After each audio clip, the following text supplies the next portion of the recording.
વિદ્યાર્થી મિત્રો, વિભાગ સી, વિષય ગુજરાતી, ધોરણ 10, વ્યાકરણ વિભાગ છે.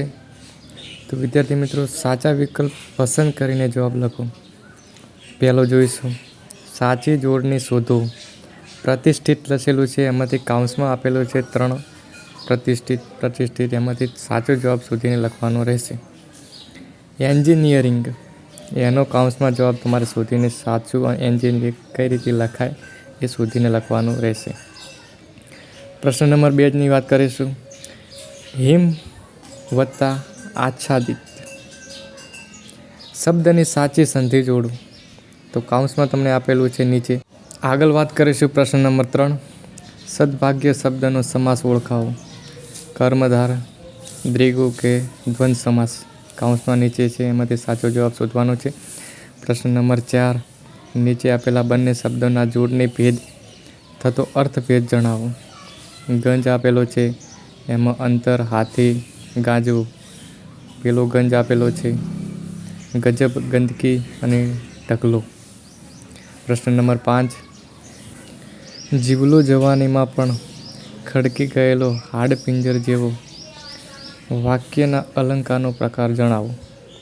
કાઉન્સમાં આપેલું છે સજીવારોપણ, ઉત્પ્રેક્ષા કે ઉપમા. પ્રશ્ન નંબર 7. સાત્વિક શબ્દમાં કયો પ્રત્યય રહેલો છે તે જણાવો. પૂર્વ પ્રત્યય, પર પ્રત્યય, એક પણ પ્રત્યય નહીં. પ્રશ્ન નંબર 7. નીચેના શબ્દોના સમાનાર્થી શબ્દ શોધીને લખો. ફલક, તો વિદ્યાર્થી મિત્રો મેદની, મેદાન કે વિસ્તાર. બીજું જોઈશું ઉર, કાઉન્સમાં ઉમંગ, આનંદ કે હૃદય. પ્રશ્ન નંબર 8. અનાજ સંજ્ઞાના આપેલા વિકલ્પોમાંથી સાચો પ્રકાર શોધીને લખો. જાતિવાચક, સમૂહવાચક કે ભાવવાચક. આગળ જોઈશું 9મો પ્રશ્ન. નીચેના રૂઢિપ્રયોગનો અર્થ જણાવો. ફાંફા મારવા. પ્રશ્ન નંબર 10. નીચે આપેલા કહેવતનો અર્થ લખો. વાડ થઈને ચીભડા ગળાય. 11મો પ્રશ્ન. નીચેના શબ્દ સમૂહ માટે એક શબ્દ લખો. માણસની અવરજવર વિનાનું. પ્રશ્ન નંબર 12.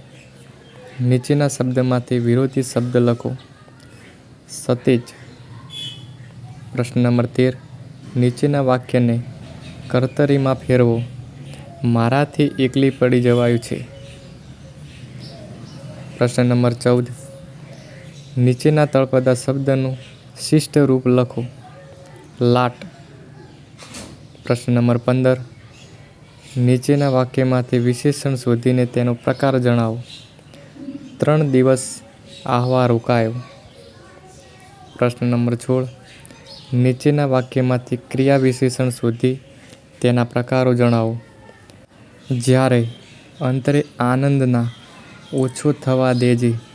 પ્રશ્ન નંબર 17. શ્રીમદ શબ્દના ધ્વનિ ઘટકો, સ્વર અને વ્યંજન છૂટા પાડો. 18મો પ્રશ્ન જોઈશું. નીચેના વાક્યનું પ્રેરક વાક્યમાં રૂપાંતર કરો. મોટી દીકરીએ ચોખા દળ્યા. 19મો પ્રશ્ન જોઈશું. નીચેની પંક્તિમાં રહેલો છંદ ઓળખાવો. મોડી મોડી ખબર પડી, બા તું જ છો જ્યોતિધામ. 20મો પ્રશ્ન જોઈશું. મંદાક્રાંતા છંદનું બંધારણ જણાવો. આગળ જોઈશું. સાચો વિકલ્પ પસંદ કરીને જવાબ લખો. સાચી જોડણી શોધો.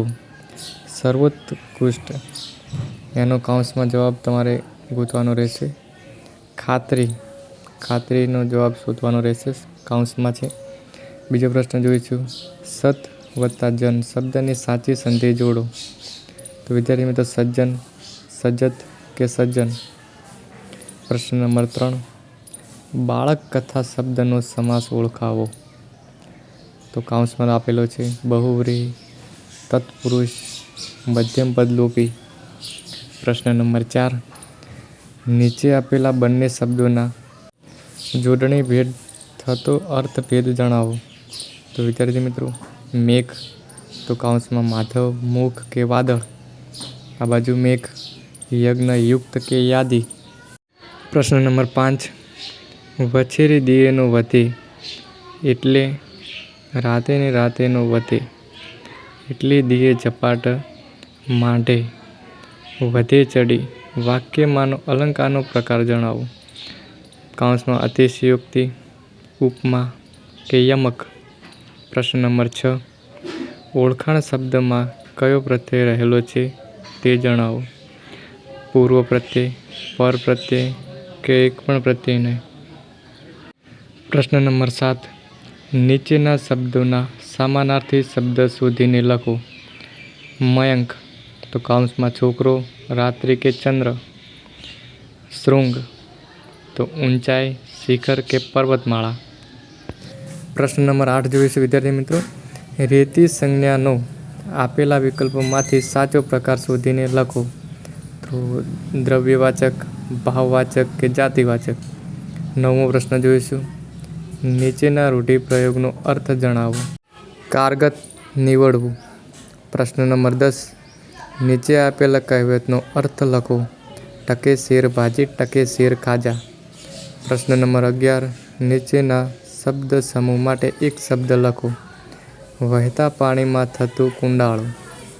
પ્રશ્ન નંબર 12. નીચેના શબ્દ માટે વિરોધી શબ્દ લખો.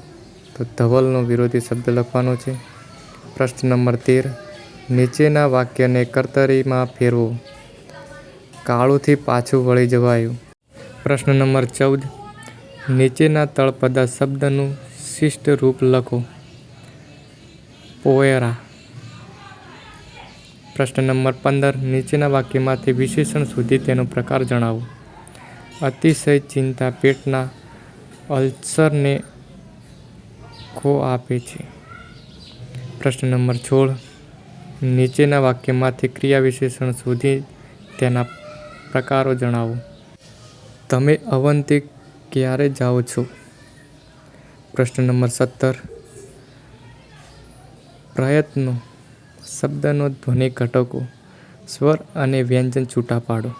પ્રશ્ન નંબર 18. નીચેના વાક્યનું પ્રેરક વાક્યમાં રૂપાંતર કરો. ભગવાન કૃષ્ણ ગોકુળ પહોંચ્યા. પ્રશ્ન નંબર 19. નીચેની પંક્તિમાં રહેલા છંદ ઓળખાવો. ઊંટ કહે આ સભામાં વાંકા અંગવાળા ભૂંડા. ભૂતળમાં પક્ષીઓને પશુઓ અપાર છે. પ્રશ્ન નંબર 20. શિખરણી છંદનું બંધારણ જણાવો.